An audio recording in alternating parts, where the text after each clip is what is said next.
ఈ నాగకేసరాలని పచారికట్లు ఒక పావు కిలో తెచ్చుకొని, కాస్త కడిగి,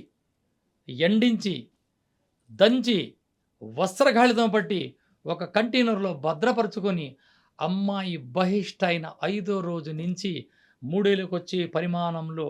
అలా నెయ్యిలో కలిపామా, నెయ్యిలో కలిపి అలా సప్పరించి, అరకప్పు పాలు తాగి, తన భర్తతో ప్రకృతి మాత ప్రసాదించే అద్భుతమైన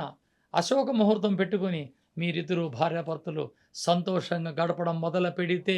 3 నెలల్లో అద్భుతమైన రిజల్ట్. అంటే ఒకటో తారీఖు అమ్మాయికి పీరియడ్స్ వస్తే, ఐదో తారీఖు వరకు ఆగి, ఐదో తారీఖు నుంచి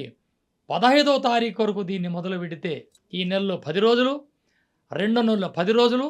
3 నెలల్లో 10 రోజులు మీ భార్యాభర్తల శరీరాలు అద్భుతమైనగా ఉంటే, ఖచ్చితంగా అమ్మాయి రెండో నెలలోనే బహిష్ట ఆగడం ఖాయం.